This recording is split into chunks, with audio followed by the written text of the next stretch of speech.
Salve galera, estamos aí começando mais um vídeo do canal e hoje tem a segunda parte da Baixa Idade Média. Hoje vamos falar da formação dos Estados Nacionais modernos. Gente, na aula passada, no vídeo anterior, eu mostrei para vocês realmente o grande avanço que o comércio experimentou na Baixa Idade Média, como efeito, por exemplo, das cruzadas e da presença dos comerciantes italianos da Quarta Cruzada, trazendo as especiarias para a Europa.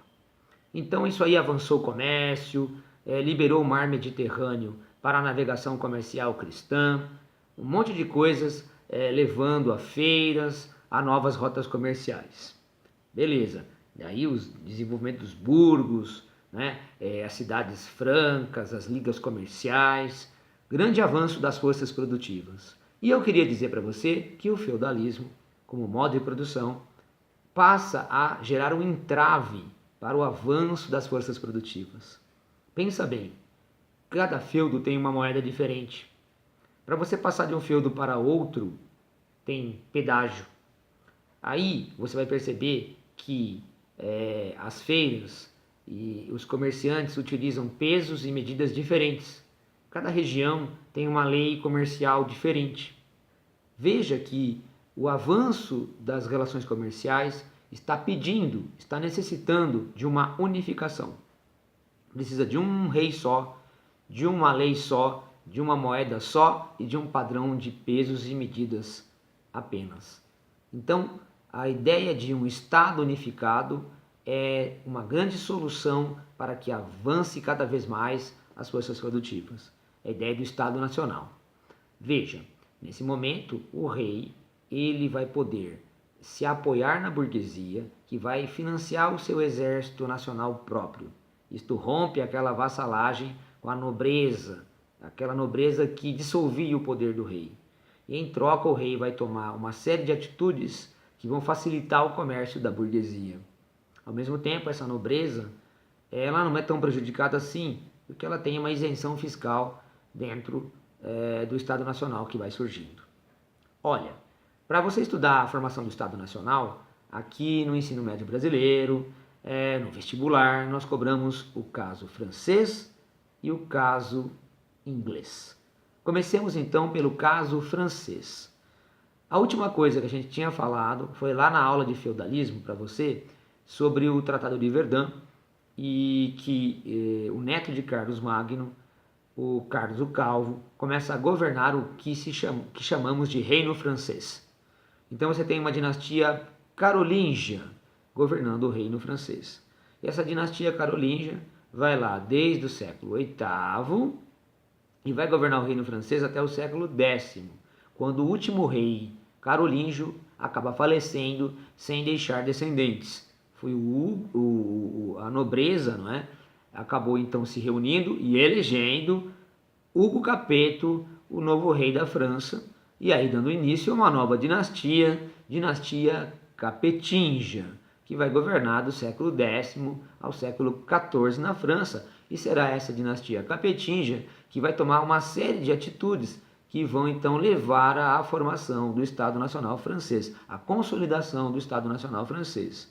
Eu vou aqui escolher uns 2 ou 3 reis da dinastia capetinja que pode, por meio de suas ações, exemplificar a tendência do rei começar a construir a ideia de Estado na França. O primeiro rei que eu vou buscar é o Filipe II, o Augusto, né, que governou lá no final do século XII, 1180 até 1223.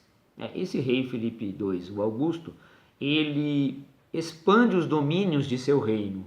Ele conquista a Normandia e uma série de outros territórios, ampliando o seu domínio. Ao mesmo tempo que ele forma o Exército Nacional Francês para conseguir todas essas vitórias. Outro rei muito importante, não vamos esquecer que o Filipe II, o Augusto, vendeu muitas cartas de franquia aos burgueses. E realmente em troca os caras vão financiar o exército nacional dele. Agora vou falar um outro rei para vocês, que foi o Luís IX. Luís IX ficou conhecido como São Luís, porque ele esteve na 7ª Cruzada e na 8ª Cruzada, quando faleceu. E a igreja então o canonizou, o São Luís. Ele criou um padrão monetário para a França. Veja, teve um rei que criou o Exército Nacional, incentivou a burguesia a ter a sua independência nas cidades, que foi o Filipe II, e agora o Luís IX cria um padrão monetário para a França inteira. Ainda não é o franco. O franco só vai surgir em 1360. O Luís IX é um cara que governa até 1223. Agora, outro rei importante nesse princípio é o Filipe IV. Filipe IV, conhecido como o Belo. Filipe IV, o Belo, começou a cobrar impostos, inclusive do clero. Veja, está desafiando a igreja. Até criou uma assembleia na França, chamada Assembleia dos Estados Gerais, a partir de 1302, que Estados Gerais na França seria o primeiro estado, que é o clero, o segundo estado, que é a nobreza, e o terceiro estado, que é o povo, representado pela burguesia. E esta reunião dos Estados Gerais acabou legitimando que Filipe IV, o Belo, cobrasse os impostos lá da igreja. O Papa Bonifácio VIII não gostou e acabou excomungando, expulsando da igreja o Filipe IV o Belo. O Filipe IV Belo não teve outra opção senão tentar se retratar em relação à igreja, né? Pedir desculpas. E quando aceito pelo Papa esse pedido de desculpas, o rei Filipe IV Belo acaba sequestrando o Papa Bonifácio VIII. O Papa morreu no cativeiro. E olha que interessante, na hora que foi eleito um novo Papa, foi escolhido um Papa francês, o Clemente V, que era super próximo ao Filipe IV o Belo. Veja, o poder do rei da França está se ampliando e ele está dominando a igreja, não é? Tanto que, logo na sequência, o Filipe IV o Belo obriga o Papa a morar na França, morar em Avignon. Esse episódio, né, que aconteceu entre 1307 até 1377, ou seja, muito até além da vida do Filipe IV o Belo, ficou conhecido como cisma ficou conhecido como cativeiro de Avignon. Cativeiro de Avignon. Mas existe sim o cisma do Ocidente. É que em 1377 o Papa resolveu voltar a viver lá em Roma, saindo de Avignon e voltando a Roma. Morreu esse Papa em 1378 e foi eleito um novo Papa em 1378. Só que foi considerado esse Papa opressor. Alguns cardeais, que são os que elegem o Papa, resolveram em protesto retornar a Avignon e lá elegeram um outro Papa, na verdade um antipapa. E aí sim, entre 1378 e 1417, houve dois papas no mundo católico. O Papa de Roma e o antipapa, que era de Avignon. Isto é o cisma do Ocidente.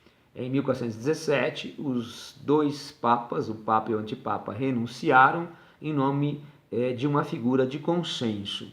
E aí a igreja se unificou novamente no século XV. Beleza. Então eu já contei aqui, e voltando à história dos reis da França, alguns reis que foram tomando medidas centralizadoras. O Felipe IV, o Belo, faleceu em 1314 e ele tinha 3 filhos. E em 14 anos, entre 1314 e 1328, esses 3 filhos faleceram e quando morreu o último, não havia descendentes legítimos para o trono francês. E isto acabou abrindo uma disputa pelo trono francês. Havia um candidato que era o Felipe de Valois, que era sobrinho do Felipe IV o Belo, antigo rei francês. E havia o rei da Inglaterra, o Eduardo III, porque ele era neto do Felipe IV o Belo e ele também queria ser o rei da França. E aí, os franceses, para não permitir que o rei da Inglaterra virasse o rei da França, utilizaram uma velha lei dos francos, chamada Lei Sálica, e que dizia, a Lei Sálica, que a sucessão do trono francês deveria se dar por linha paterna. Como o Eduardo III, o rei da Inglaterra, era neto do Felipe IV o Belo pela linha materna, Felipe de Valois acabou sendo eleito. Mas veja só que interessante, não é? Passou alguns anos, o Eduardo III não engoliu bem essa exclusão que ele teve. E acabou então declarando guerra contra a França e ele se dizia o dono verdadeiro, o trono francês, contra agora os Valois, né? A dinastia Valois que está governando a França.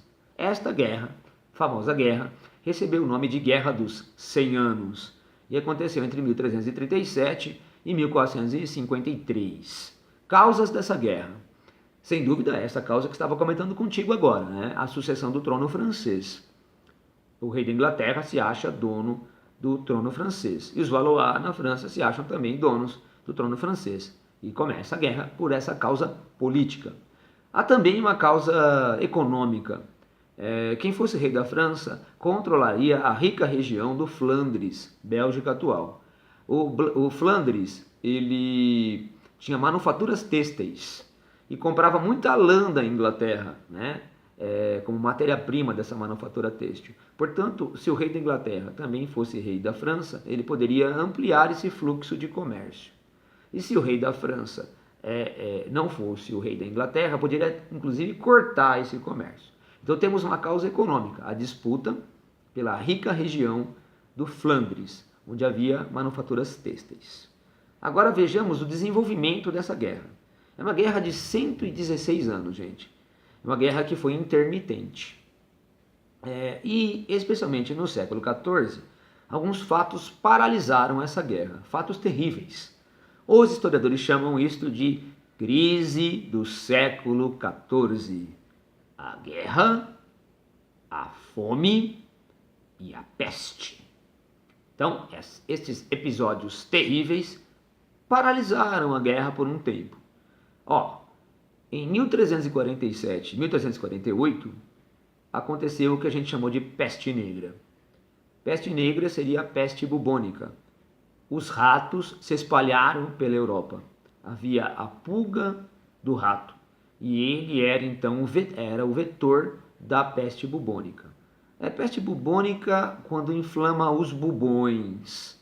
Né? Aqui no pescoço você fica ali com 2 laranjas infeccionadas debaixo do braço. E quando o sangue coagula, ele vai ficando negro.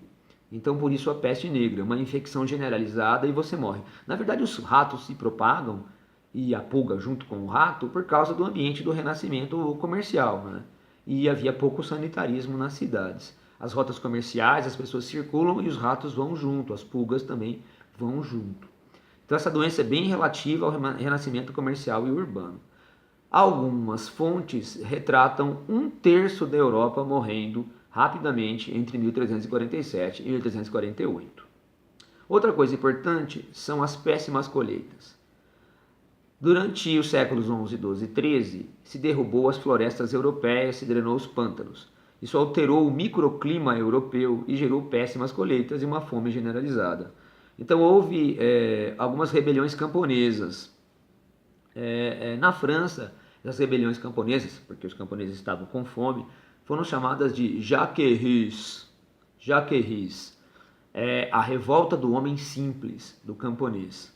Se você fosse traduzir para o português, um homem simples no mundo da língua portuguesa seria o João, o Zé, né? O Zé Ninguém.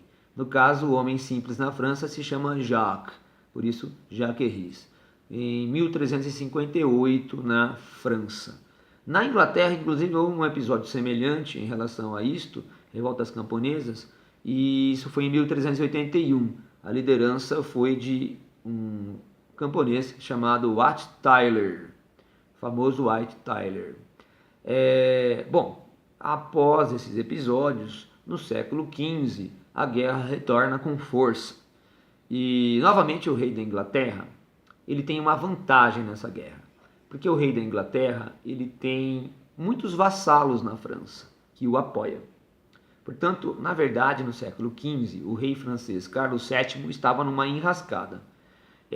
Praticamente todo o território francês já estava ocupado ou por vassalos do rei da Inglaterra, que viviam na própria França, ou pelo próprio rei da Inglaterra. Aí que tudo se altera. porque aparece uma jovem chamada Joana d'Arc. Joana d'Arc, uma jovem de 15 anos, que diz conversar com o arcanjo Miguel e que Deus lhe destinou esta missão de liderar os exércitos franceses, coroar o rei Carlos VII e levar este rei à vitória nesta guerra. A religiosidade do povo medieval explica como esse discurso dessa jovem foi levado a sério. E de fato ela acaba liderando a vitória em Orleans e principalmente a vitória quando libera a cidade de Reims do domínio dos ingleses. Porque assim, com essa vitória, a cidade de Reims é onde acontece a coroação do rei da França. E Carlos VII pôde ir até Reims, na Catedral de Reims, e ser coroado. Então, essa aventura de Joana d'Arc, esta jovem, que nasceu em 1412, acabou dando um ânimo aos exércitos franceses para virar o jogo. A Joana d'Arc não se deu bem, porque acabou sendo presa pelos borgonheses, aliados dos ingleses, entregue aos ingleses, julgada como bruxa e queimada viva em 1431, com 19 anos. Sabe que passou depois algumas décadas deste acontecimento de queimarem viva a Joana d'Arc como bruxa, e a igreja fez a revisão de seu julgamento e disse que estava errada. E muitos séculos posteriormente, no século XX, a Joana d'Arc acabou sendo canonizada como Santa Joana d'Arc. E hoje ela é a padroeira da França. Evidentemente que ela não lutava pela França no sentido nacionalista, pois não havia nação francesa ainda, nem o Estado francês estava consolidado. Ela lutava pelo rei Carlos VII. Entretanto, as pessoas do presente buscam heróis no passado e acabam criando uma figura anacrônica, né? No caso da Joana d'Arc, uma pessoa nacionalista, fato que não era. Mas sim, ela foi usada, a imagem dela, na Guerra Franco-Prussiana de 1870. A própria Napoleão Bonaparte, algumas décadas anteriores, também citava o nome de Joana d'Arc na Primeira Guerra Mundial, na Segunda Guerra Mundial. O governo francês dizia ao seu povo: lute a minha França, como Joana d'Arc havia feito no século XV. Agora, fiz um comentário sobre a Joana d'Arc, a gente volta na guerra. De fato, o rei Carlos VII consegue virar o jogo e aí você tem a vitória da França. A vitória da França leva à seguinte consequência da Guerra dos 100 Anos. Ninguém que mora na França agora é vassalo do rei da Inglaterra. Rompem-se todos esses laços de vassalagem. Então o rei francês finalmente pôde concentrar todo o poder. Então esse rei Valois, ele será aquele que vai então dar início a um Estado Nacional francês. Ele consegue centralizar o poder, ok? Olha, gente, nesse finalzinho de aula, deixa eu contar para você um pouco também sobre a formação do Estado Nacional inglês. A Inglaterra, né, ela é uma ilha que foi ocupada pelos romanos. Depois que caiu o Império Romano, há o reino dos anglos, jutos e saxões, as 7 monarquias, 7 regiões que são criadas na Inglaterra nesse período do início da Idade Média, até que os vikings conquistam esse território. Entretanto, há um outro grupo de vikings, chamados vikings normandos, que a partir da Normandia, em 1066, invadem a Inglaterra e dominam a Inglaterra. Então o duque da Normandia, Guilherme, chamado Guilherme o Conquistador, em 1066 ele torna-se também o rei da Inglaterra. Então você tem o início do domínio dos normandos na Inglaterra, e a partir do bisneto de Guilherme o Conquistador, Henrique II, forma-se a dinastia Plantageneta. Vários reis plantagenetas se destacaram.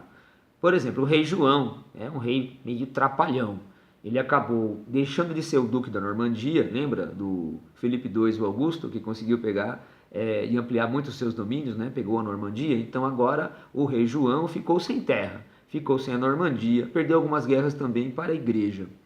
Então recebeu o nome de João Sem Terra e ele, enfraquecido, acabou então pressionado pelos barões, pela nobreza inglesa e assinou a Magna Carta em 1215. Ou seja, o rei começa a se submeter a padrões jurídicos, impostos inclusive pela nobreza. O filho de João Sem Terra, Henrique III, não cumpriu a Magna Carta E aí então acabou tendo que assinar um outro documento se comprometendo a cumprir ordenamentos jurídicos, chamado Estatutos de Oxford. Isso foi em 1258. Mas mesmo assim o Henrique III não cumpriu os Estatutos de Oxford, deixando então o barão Simão Montfort muito nervoso. E aí ele prendeu o rei e em 1265 fez a reunião do Grande Parlamento. Então na Inglaterra o Grande Parlamento está funcionando desde 1265. No século XIV, lembra do rei Eduardo III que começou a Guerra dos 100 Anos? Pois é, ele criou a Câmara dos Lordes, a Câmara Alta, e a Câmara dos Comuns, a Câmara Baixa. Agora, depois que os Plantagenetas, né, essa dinastia Plantageneta que está governando a Inglaterra, acaba perdendo a Guerra dos 100 Anos, há um grande desgaste desta família no governo. E alguns ramos da família Plantageneta começam a disputar o poder. Há um ramo chamado York, representado pela Rosa Branca, e há um ramo chamado Lancaster, representado pela Rosa Vermelha. Eles começam a brigar pelo poder em 1455. Diante então de um rei desgastado, Plantageneta, há uma guerra chamada Guerra das Duas Rosas, que vai durar 30 anos, até 1485, quando finalmente um rapaz chamado Henrique Tudor, que é do lado Lancaster, ele acaba derrotando o último rei Plantageneta, que é o rei Ricardo III, e acaba se coroando rei Henrique VII, ou Henrique Tudor.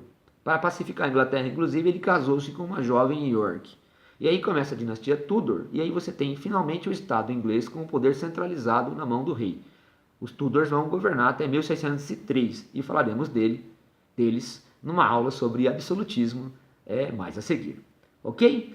Então, minha gente, um abraço para você, muito obrigado por ver esse vídeo, deixa seu like, se inscreve no canal, ativa o sininho e tamo junto!